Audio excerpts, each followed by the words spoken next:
آج جو ہمارا موضوع ہے وہ نکاح کے بارے میں ہے، اور خاص یہ کہ کن عورتوں سے نکاح جائز ہے اور کن سے ناجائز ہے۔ سورہ نساء میں اللہ تبارک و تعالیٰ نے آیت نمبر 22 اور 23 میں اس کی بہت تفصیل بیان فرمائی ہے، لیکن ہوتا یہ ہے کہ جب ہم قرآن کو پڑھتے ہیں تو ایک تو وہ عربک لینگویج میں ہوتا ہے۔ پہلی بات تو یہ کہ جو ترجمہ تفسیر سے نہیں پڑھتے انہیں سمجھ میں نہیں آتا کہ لکھا کیا ہوا ہے۔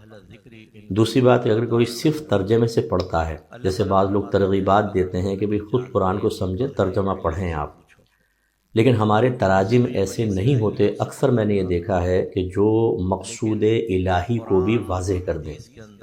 قرآن پاک میں اللہ تبارک و تعالیٰ نے بہت سے امور بیان فرمائے، حتیٰ کہ یہ دعویٰ ہے کہ اس میں ہر تر اور یابس کا ذکر ہے، یعنی تر چیز، خشک چیز کا، لیکن وہ چیزیں ظاہر نہیں ہیں، کچھ ظاہر ہیں اور کچھ اس کے اندر پوشیدگی ہوتی ہے، وہ ترجمے سے سمجھ میں نہیں آتی۔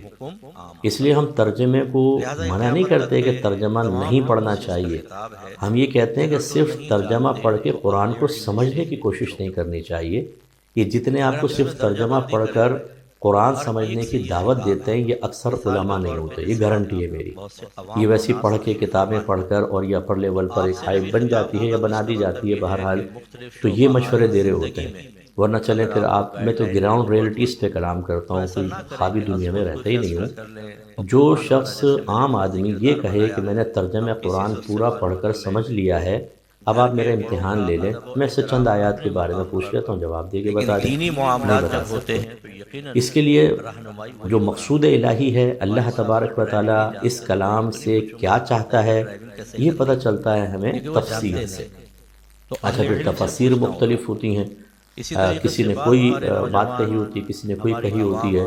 اس لیے مستند جو علماء ہیں، جو واقعی اہل علم ہیں، جو واقعی رات دن قرآن و حدیث پڑھتے پڑھاتے ہیں، ان کے اقوال پر اعتماد ہوتا ہے کہ عقلی لحاظ سے یہ ہوتا ہے کہ جو جس فیلڈ کا ماہر ہوتا ہے، سینئر ہوتا ہے، ہم اکثر اس پر اعتماد کرتے ہیں۔ ڈاکٹر سینئر چاہیے، پڑھانا چاہیے، وکیل سینئر چاہیے۔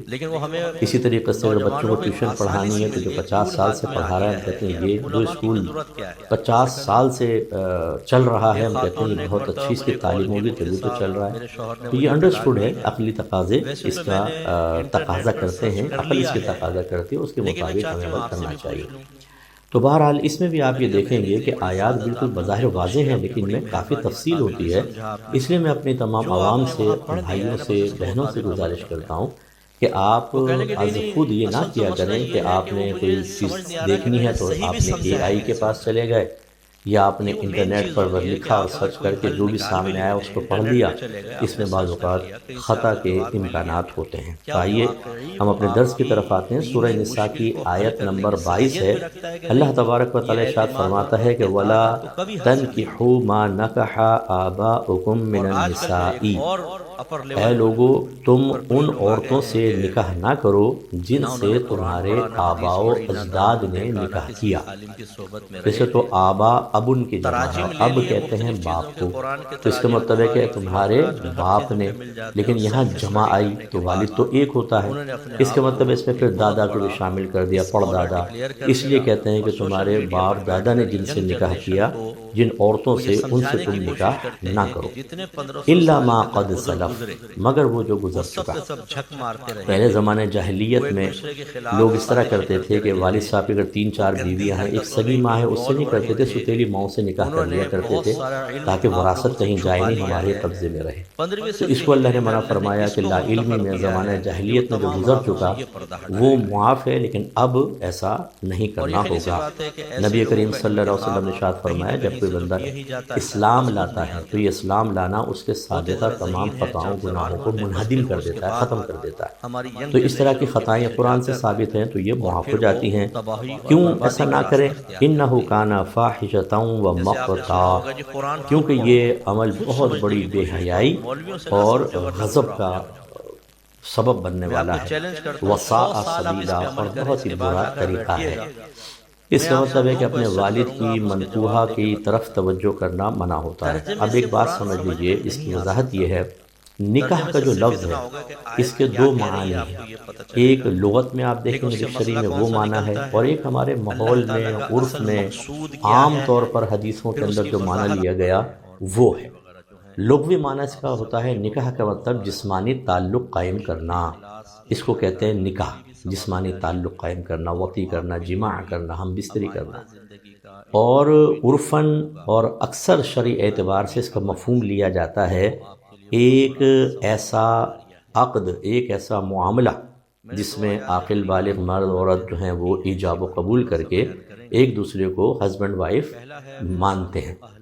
یہ جو عقد ہو رہا ہے کہ گواہ ہیں، ایجاب و قبول ہو رہا ہے، مہر مقرر کیا، یا ایک طرف اگر نابالغ ہے اس کا ولی اس کا نکاح کر رہا ہے، تو اس پورے عمل کو نکاح کا نام دے دیا جاتا ہے۔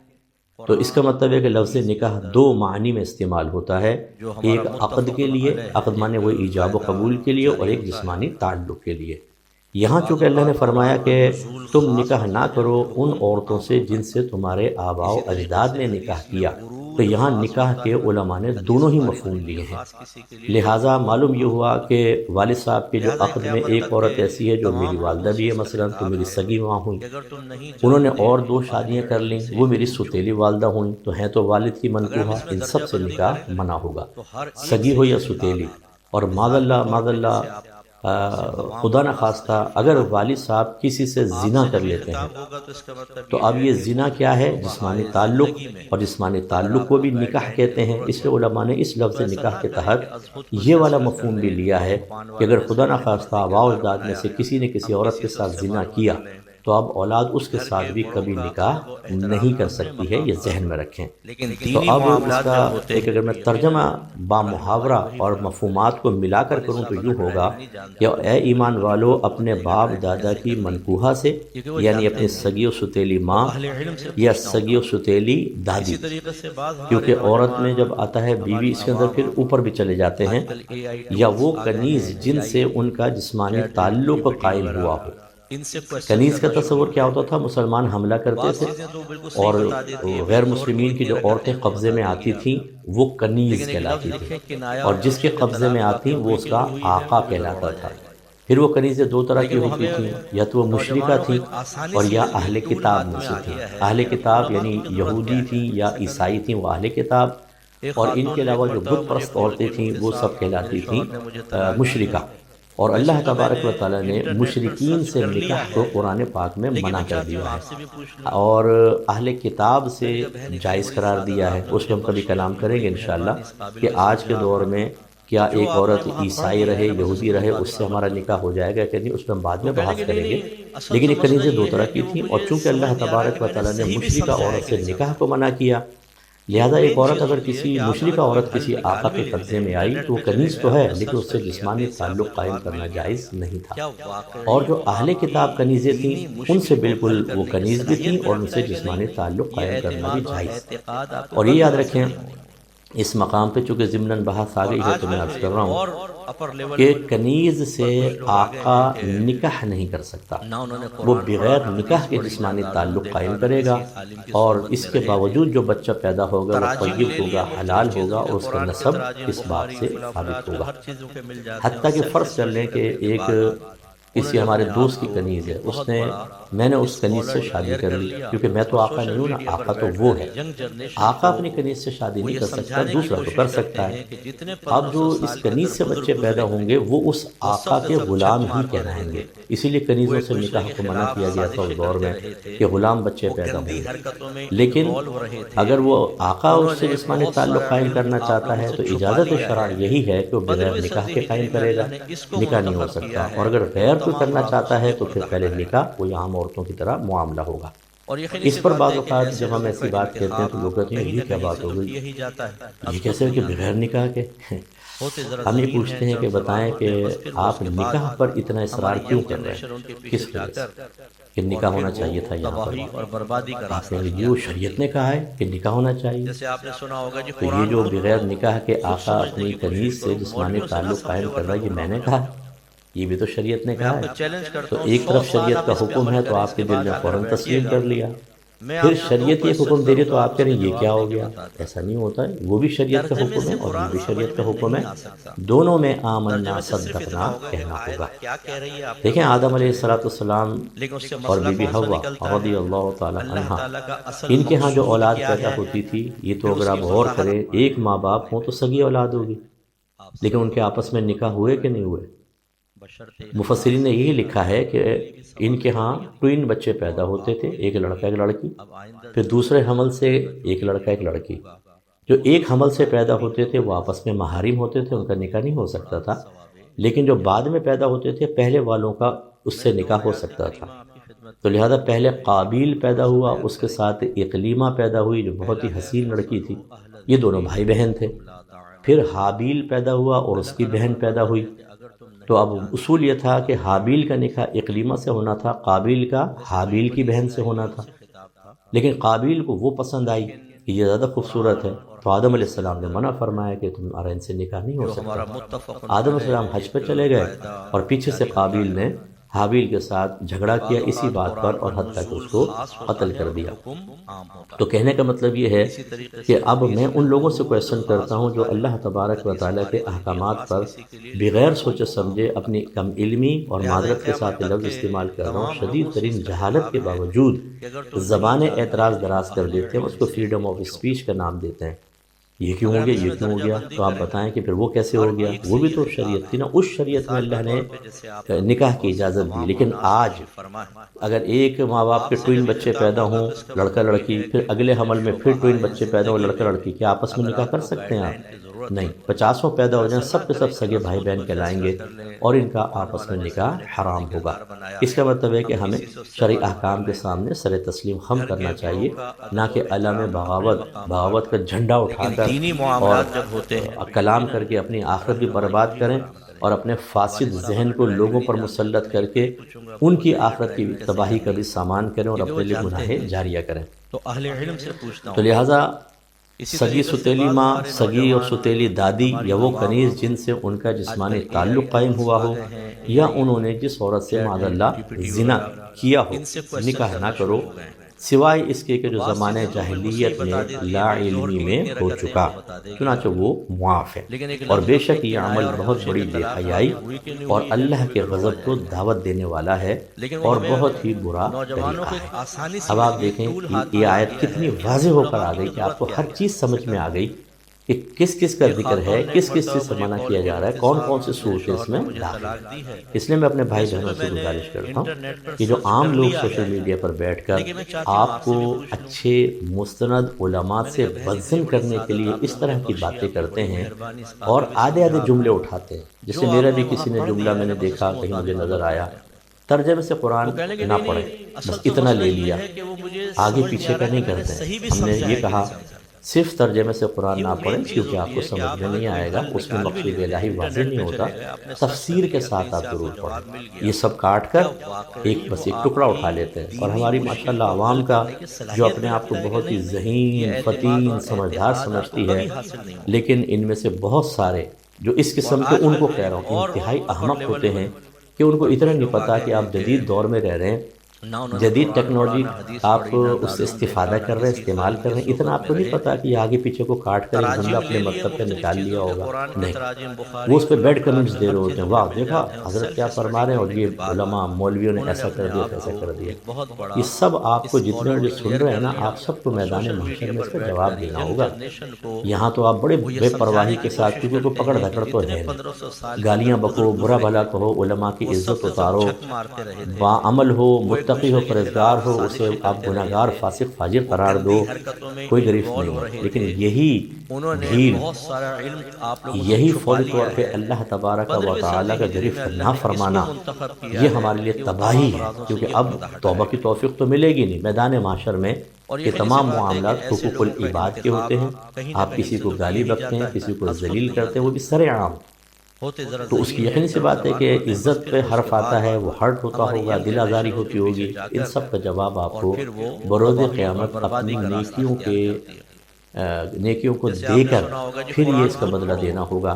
اس وقت جس نے آپ کو اس طرح بھڑکایا تھا نا، اس سے جا کے پکڑ لیجیے گا کہ نیکیاں دو، میں آپ کو چیلنج وہ تو بیچارہ خود 100 پھنسا سال ہوگا، آپ اس پہ عمل کریں، جتنے اس یہ کے بعد بہت ہی اگر اچھل رہے اچھل گا، کر ہمارے ہاں میں آپ سے بعض 2 اوقات ایک کوسچن دوسرے کروں پہ گا، آپ اس کے تنقیدیں جواب اور دیں گے گالیاں بتا بکنا دیں۔ برا بھلا کہنا کرتے ہیں، ترجمے سے خدا قرآن را سمجھ میں ایسا نہیں آ نہیں سکتا، کرنا چاہیے، پہلے سوچیں ترجمے سے سمجھیں، صرف اتنا ہوگا کہ آیت اختلاف کیا کا بھی کہہ ایک رہی ہے طریقہ آپ کو ہونا یہ پتہ چاہیے، چلے گا، دلیل کے ساتھ کریں، لیکن اس سے لیکن مسئلہ اس کون طرح سا کریں گے نکلتا تو ہے؟ خود اپنی تباہی ہے۔ اللہ تعالیٰ کا آیت اصل نمبر 23 کو مقصود لیتے کیا ہیں، ہے، اللہ تعالیٰ نے فرمایا کہ پھر اس کی حرمت وضاحت علیکم، حرام کر دی گئی ہیں تم پر امہاتکم، تمہاری مائیں، و بناتکم، اور تمہاری بیٹیاں، و اخواتکم، اور تمہاری بہنیں، و عماتکم، اور تمہاری پھوپھیاں والد کی بہن، و خالاتکم، اور تمہاری خالائیں یعنی والدہ کی بہن، و بنات الاخی، اور بھائی کی بیٹیاں یعنی بھتیجیاں، و بنات الاختی، اور بہن کی بیٹیاں یعنی بھانجیاں، و امہاتکم اللاتی ارضعنکم، اور تمہاری وہ مائیں جنہوں نے تمہیں دودھ پلایا۔ جیسے کوئی بعض اوقات خالہ پلا دیتی ہے، کوئی اجنبی عورت پلا دیتی ہے، یا پہلے زمانے میں دائیاں تھیں جیسے بی بی حلیمہ سعدیہ رضی اللہ تعالی عنہا نے ہمارے سرکار کو دودھ پلایا تو وہ آپ کی رضاعی والدہ بن گئی۔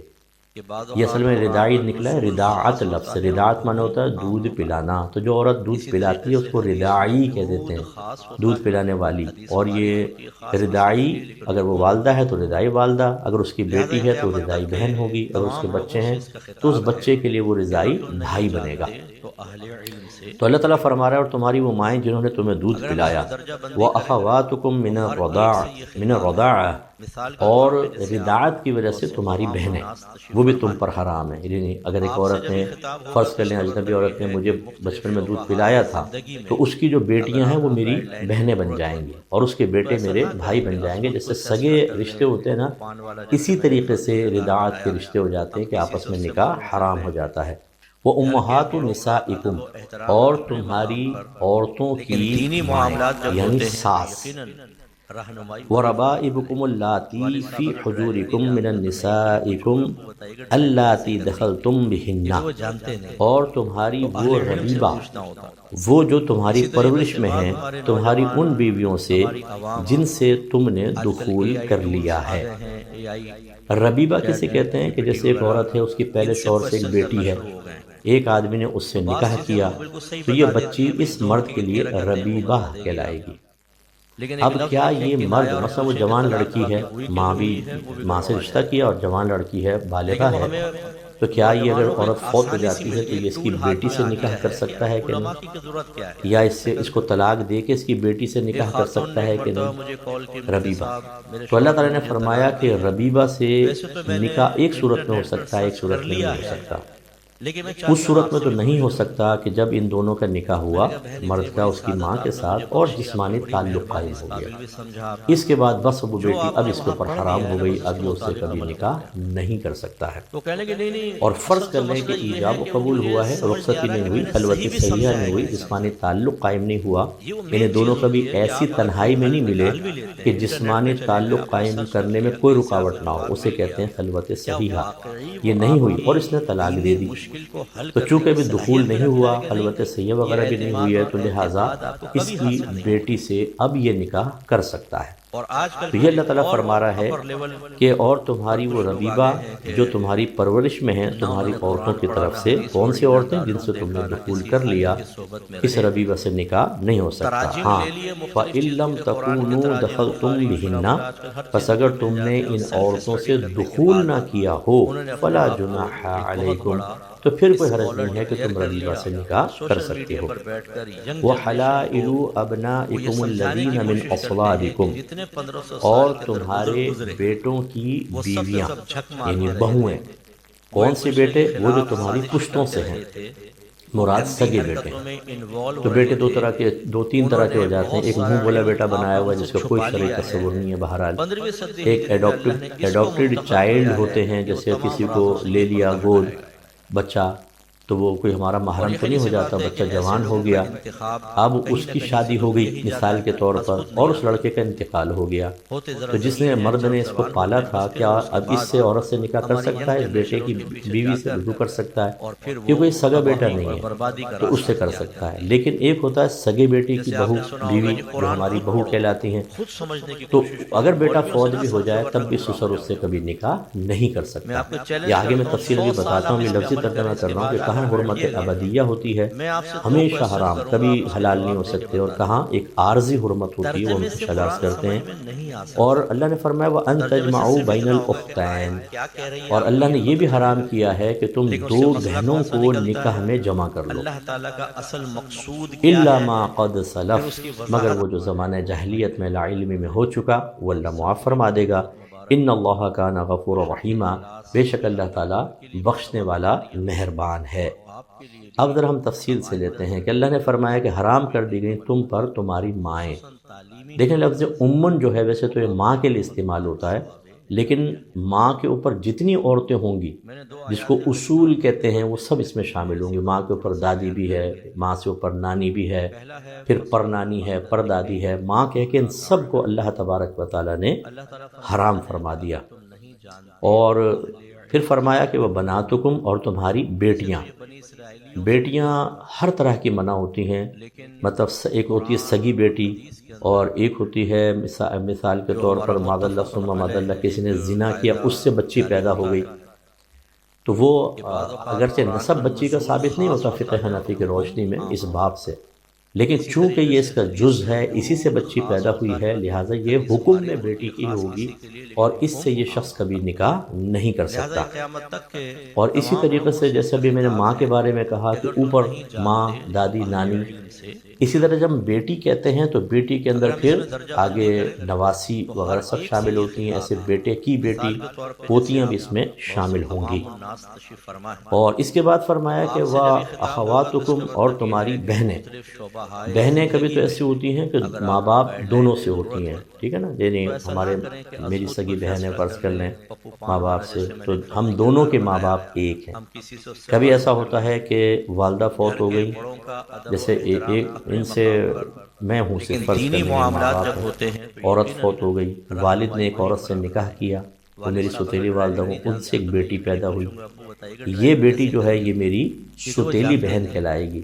اور والد دیکھیں ہم دونوں کے ایک ہیں، والدہ الگ الگ ہو گئی، ایسی بہن کو کہتے ہیں اللاتی بہن، یہ بھی اس میں شامل ہوگی۔ ایک ایسا فرض کر لیں کہ والد فوت ہو گئے، والدہ نے دوسرے شخص سے نکاح کیا، اب ایک بیٹی پیدا ہوئی، ادھر ماں دونوں کی ہماری ایک ہے، اس کو اخیافی بہن کہتے ہیں۔ تو جب اللہ نے فرمایا تمہاری بہنیں تم پر حرام کر دی گئی، تو اس میں سگی بہن بھی، اللاتی بہن بھی، اور اخیافی سب کے سب اس میں شامل ہو جائیں گے۔ پھر فرمایا تمہاری پھپھیاں، اس میں اپنی بھی پھپھی والد صاحب کی، اور اس طرح والد کی جو اوپر ہیں یعنی دادی کی بہنیں وغیرہ سب وہ سب اس میں شامل ہو جائیں گی، باپ دادا کی بہنیں سب۔ اسی طرح تمہاری خالائیں، تو خالاؤں کے اندر ماں کی خالائیں، اس طرح نانی کی جو بہنیں جو ہماری امی کی خالائیں بنتی ہیں وہ سب بھی اس میں حرمت میں شامل ہوں گی، ان سے شادی نہیں ہو سکتی۔ پھر فرمایا تمہارے بھائی کی بیٹیاں، تو ابھی آپ کو بتایا کہ جب بیٹی منع کرتے ہیں نا تو پھر اس کے نیچے جتنی نسل چل رہی سب منع ہے، تو بھائی کی بیٹی منع، اس کی بیٹی کی بیٹی سے بھی نکاح نہیں ہو سکتا، آگے جتنی بھی چلتے رہیں گی نسلیں۔ اور تمہاری بہن کی بیٹیاں، اسی طرح بہن کی بیٹی کی اولاد سے بھی نکاح نہیں ہو سکتا۔ تمہاری وہ رضاعی مائیں جنہوں نے تمہیں دودھ پلایا، اس کو سمجھ لیں کہ ماں رضاعی والدہ کب بنتی ہے؟ یہ رضاعی والدہ اس وقت بنے گی جب وہ بچے کو 2.5 سال کی مدت کے اندر دودھ پلائے۔ اگر 2.5 سال کے بعد کوئی عورت دودھ پلاتی ہے فرض کر لیں تو یہ گناہ تھا، حرام تھا، رضاعت وغیرہ اس سے ثابت نہیں ہوتی۔ لیکن حقیقتاً یہ سمجھ لیں کہ اصلاً یہ ہے کہ 2 سال تک عورت دودھ پلائے گی، اس کے بعد ایک گھونٹ بھی اپنے بچے کو پلائے گی تو حرام ہے۔ وہ ایک کیونکہ اللہ دوسرے تعالیٰ کے نے خلاف سورہ بقرہ سازشیں آیت کر نمبر رہے تھے، 233 میں ارشاد گندی فرمایا حرکتوں میں والوالدات انوالو رہے یرضعن تھے، اولادہن انہوں نے بہت حولین سارا کاملین، علم آپ لوگوں سے اور چھپا مائیں لیا اپنے ہے۔ بچوں کو دودھ 15ویں صدی پلائیں ہجری میں 2 اللہ نے کس کو کامل سال منتخب تک۔ کیا ہے کہ وہ اب تمام اس میں ایسا اولادوں سے لگتا یہ ہے کہ پردہ پلانا کرے۔ کوئی واجب ہے، نہیں، فرمایا لمن اراد ان اور یہ خیر یتم سی بات ہے الرضاعہ، کہ ایسے لوگوں یہ کا اس علم کے لیے ہے انتخاب جو چاہتا کہیں ہے نہ کہ کہیں سے رضاعت کی کیا ہی مدت کو جاتا پورا ہے، کرے۔ از خود نہیں آتا۔ اس کا مطلب رضاعت کی مدت پورا ہوتے کرنا ذرا چاہیں ذہین تو ہیں، 2 سال جلد تک زبان پلا ہوتے سکتے ہیں، ہیں، بس پھر وہ اس لیکن کے بعض بعد اوقات بچے 1 سال میں ہماری دودھ ینگ چھوڑ دیتے ہیں، جنریشن اس کے دوسری پیچھے غذا جا پر آ کر جاتے ہیں، تو واجب اور نہیں ہے پھر کہ وہ 2 سال تک تباہی پلائیں۔ اور بربادی اسی کا طرح یہ راستہ بھی اختیار واجب نہیں ہے کرتے کہ ہیں۔ ماں ہی پلائے، جیسے جیسے آپ خود نے سنا ہوگا جی نبی قرآن کریم خود صلی پڑھو، اللہ علیہ خود وسلم سمجھنے اور کی دیگر کوشش عرب کرو، کے اندر یہ مولویوں دستور سے نہ قائم سمجھو تھا ورنہ کہ گمراہ دائیاں ہو بچوں جاؤ کو گے۔ لے جاتی تھیں اور میں دودھ آپ کو پلا کر چیلنج کرتا لے ہوں، کر 100 آتی تھیں۔ سال آپ اس پہ عمل کریں، اس کے بعد اور جا کر بیٹھیے گا، یہ زمانہ جاہلیت میں میں تو آپ سے جاری وہ تھا، کویسچن کروں گا، آپ لیکن اس جب کا نبی جواب کریم مجھے صلی اللہ بتائیں۔ علیہ وسلم نے اعلان نبوت فرمایا ترجمے تب سے بھی اس قرآن کو جاری سمجھ میں رکھا۔ نہیں آ اس کا سکتا، مطلب ہے کہ یوں نہیں کہہ ترجمے سکتے سے تو صرف پہلے کے اتنا دور کا ہوگا کہ مسئلہ تھا، یہ کیا تو کہہ رہے ہیں نبی یہ آپ کریم کو یہ کی ہے، پتہ چلے جب گا، اجازت دے دی لیکن سرکار اس نے سے تو مسئلہ شریعت کون بن سا گئی۔ نکلتا ہے؟ تو ہماری شریعت میں اللہ یہ ہے تعالیٰ کہ کا ماں پر اصل اپنا دودھ مقصود پلانا کیا واجب ہے، نہیں ہوتا، وہ پھر دوسرے اس سے کی پلوا وضاحت سکتی ہے اور غذا پہ بھی لے جا سکتی ہے۔ جو ہے ہاں، ایک صورت بنتی ہے، اگر بچہ ماں کے علاوہ کسی کا دودھ قبول نہیں کر رہا، وہ منہ ہٹا لیتا ہے، نقلی غذا پہ دوسری مصنوعی غذاؤں پہ نہیں چل پا رہا، اس کی صحت ختم ہو رہی ہے، ہلاکت کا خوف پیدا ہو گیا، اور ماں کے باقاعدہ دودھ اتر رہا ہے، تو واجب ہے پھر ماں پلائے، نہیں پلائے گی تو اب گناہگار ہوگی۔ اچھا، یہ تو ہے 2 سال، ہم نے 2.5 سال کا کیوں کہا؟ اس لیے کہا کہ اللہ تعالیٰ نے سورہ بقرہ آیت نمبر 233 میں ہی آگے سورہ بقرہ میں آگے ارشاد فرمایا کہ وَحَمْلُهُ وَفِصَالُهُ 30 شَهْرًا، اور اس بچے کا حمل اور اس کا دودھ چھڑانا 2.5 سال میں ہے، 2.5 سال۔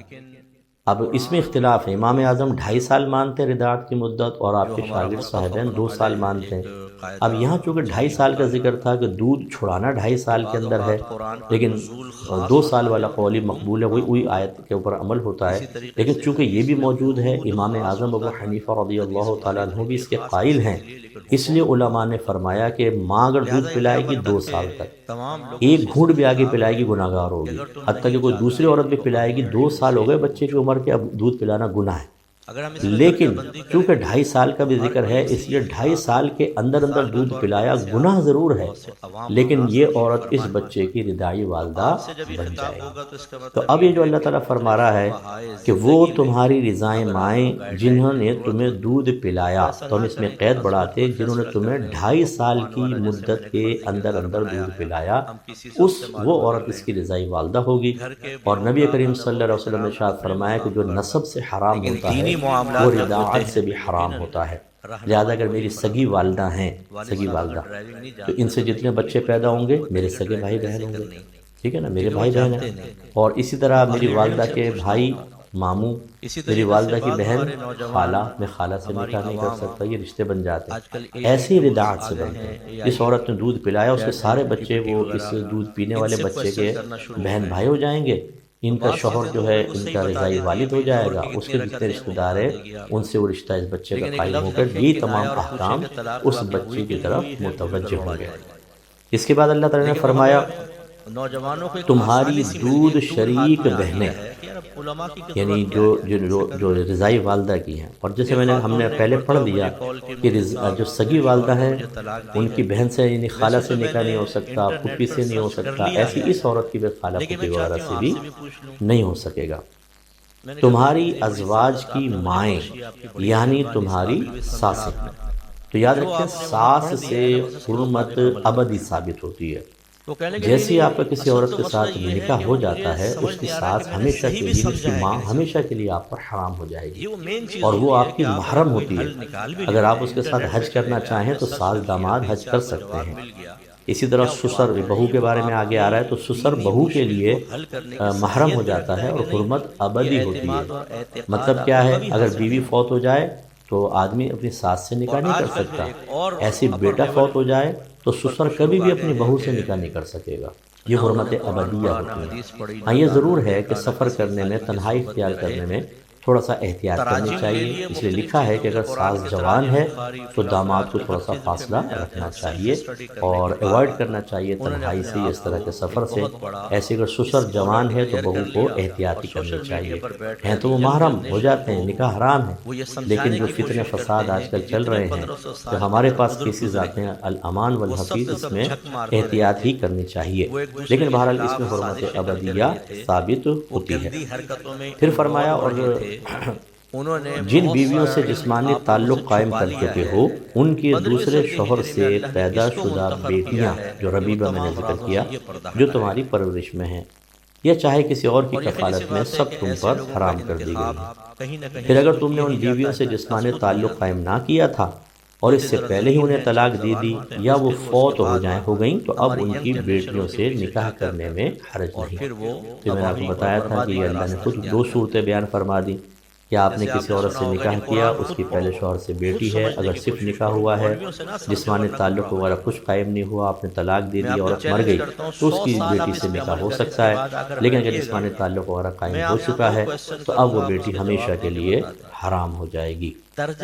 اور تم پر تمہارے اپنے حقیقی بیٹوں کی بیویاں یعنی بہویں بھی حرام ہیں۔ اس کا مطلب ہے کہ جو منہ بولا بیٹا ہوتا ہے یا اپنے ایڈاپٹ کر لیا کوئی بچے کو، اس کی بیوی کا یہ حکم نہیں ہوگا۔ اور دو بہنوں کو ایک ہی وقت میں نکاح میں جمع کرنا اللہ نے حرام فرمایا۔ اس کا مطلب کیا ہے کہ دو بہنوں کو جمع کرنا اللہ نے حرام فرمایا، مراد ہے ایک وقت میں ایک نکاح میں۔ تو اس میں فرض کر لیں کہ دو بہنیں ہیں، ایک آدمی نے ان دونوں سے اس طرح نکاح کیا، قاضی صاحب کہتے ہیں فلانہ بنت فلانہ اور فلانہ بنت فلانہ تمہیں قبول ہیں، اس نے کہا قبول ہیں، یہ دونوں نکاح باطل ہیں کیونکہ ایک ساتھ ہوئے نا، نکاح باطل۔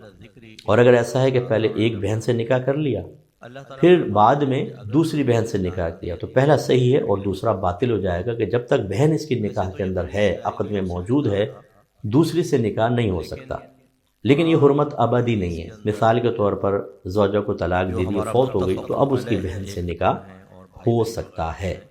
اور اسی حکم میں یاد رکھیں خالائیں بھی ہیں اور پھوپھیاں بھی ہیں، یعنی بیوی کے ایک عورت کے ساتھ ساتھ اس کی خالہ سے آپ ایک ساتھ نکاح نہیں کر سکتے کہ خالہ بھانجی دونوں کو ایک ساتھ نکاح میں لے لیں، یا پھوپھی بھتیجی دونوں کو ایک ساتھ نکاح میں لے لیں۔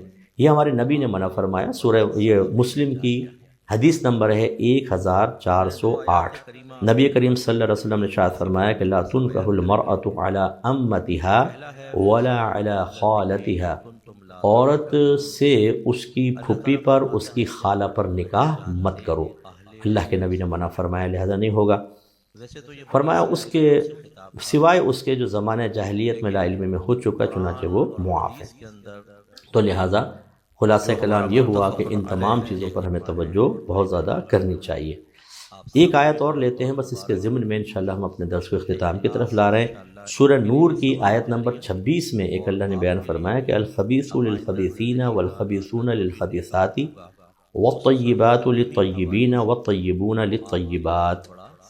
خبیث مرد یعنی خبیث عورتیں، الخبیثات للخبیثین، خبیث عورتیں خبیث مردوں کے لیے ہیں، اور خبیث مرد خبیث عورتوں کے، خبیث معنی گندے غلیظ، اور طیب پاکیزہ عورتیں پاکیزہ مردوں کے لیے، اور پاکیزہ مرد پاکیزہ عورتوں کے لیے۔ یہ بھی ذرا تھوڑی سی غلط فہمی ہوتی ہے کہ بعض لوگ کہتے ہیں اس کا مطلب ہے یہ ہے کہ اگر کوئی زانیہ عورت ہے، بری عورت ہے، تو اس کا نکاح صرف برے سے ہو سکتا ہے، اچھے سے نہیں ہو سکتا۔ نہیں، یہ اس کا مطلب نہیں ہے۔ اس کے دو مطالب ہو سکتے ہیں۔ پہلی بات تو یہ کہ اس میں حکم پوشیدہ ہے، دوسری بات ہے کہ خبر دینا مقصود ہے۔ خبر دینا مقصود یہ ہے، اگر خبر ہم لے لیں، وہ یہ ہے کہ اللہ تعالیٰ ہمیں بتا رہا ہے کہ خبیث کے لیے خبیث ہی بہتر ہوتا ہے۔ اگر خبیث گندے کے ساتھ طیب مل جائے گا تو بعد وقت وہ گندہ طیب کو بھی گندہ کر دیتا ہے۔ تو کوئی برا نہ مانے، بہرحال میں تھوڑا سی بات سمجھانا چاہتا ہوں۔ ایک عورت برے کردار کی حاملہ ہے، گندگی کے اندر رہتی ہے، جسم فروشی کا کام کرتی ہے، بامر مجبوری کر رہی ہے، خوشی سے کر رہی ہے، اس کی بحث نہیں۔ بعض لوگ کہتے ہیں، اس سے جب قریب ہوتے ہیں وہ کہتے ہیں میں تمہیں گندا کام کیوں کر رہا ہوں، وہ کہتی ہے مجھے نکال دو اس گندگی سے باہر، مجھ سے شادی کر لو۔ اب مسئلہ یہ ہوتا ہے کہ یہ اگر وہ گندگی سے باہر نکالنے کی نیت سے شادی کرتا ہے، قصد و ارادہ تو بہت اچھا ہے، لیکن مسئلہ کیا ہے، اللہ تعالیٰ خبر دے رہا ہے کہ بہتر نہیں ہے کہ وہ پاکیزہ پاکیزہ کے لیے ہو اور خبیث خبیث کے لیے ہو۔ وجہ اس کی یہ ہے کہ پھر انگلیاں اٹھیں گی، بدنامی ہوگی، بچے پیدا ہوں گے، بچوں کو طعنہ زنی دی جائے گی۔ یہ بھی ہوتا ہے کہ ایسے عورتوں کی دوستیاں ہوتی ہیں پہلے والوں سے، شادی ہونے کے بعد پھر فون آتے ہیں، کبھی لوگ گھر کے اوپر آنا شروع ہو جاتے ہیں کہ زندگی عذاب بن جاتی ہے۔ اس لیے جو ہمارے بعض نوجوان اور نیکی ان کو یاد نہیں آئے گی کہ نماز پڑھنا ہے، روزہ رکھنی ہے، زکوٰۃ دینا ہے، گالی مت بکو، ماں باپ سے بدتمیزی مت کرو، حرام چیزیں نہ دیکھو، اس میں تو نیکی یاد نہیں آئے گی۔ اس میں نیکی یاد آئے گی میں چاہتا ہوں اس کو گناہ کی دلدل سے نکال لوں۔ بھائی آپ کا قصد و ارادہ ہو سکتا ہے کہ یہ شیطان نے آپ کو مشورہ دیا ہو، کیونکہ وہ بعض اوقات نیکی کا ایک معاملہ دکھا کر اور انسان کی دنیا اور آخرت دونوں کو برباد کر دیتا ہے۔ تو ایسے بھی لوگ دیکھے گئے ہیں کہ جنہوں نے اسی طرح کہہ کر عورتوں کو باہر نکالا اور جب گھبرا گئے حالات سے چھوڑ کر بھاگ گئے، وہ دوبارہ پہلے سے زیادہ گندگی کے اندر مبتلا ہو گئے۔ اس لیے سوچ سمجھ کر، اور یا پھر ایک یہ حکم ہے، حکم کیا ہے کہ بھئی جو خبیث ہے وہ خبیث سے نکاح کرے، طیب سے نہ کرے، اور طیب طیب سے کرے۔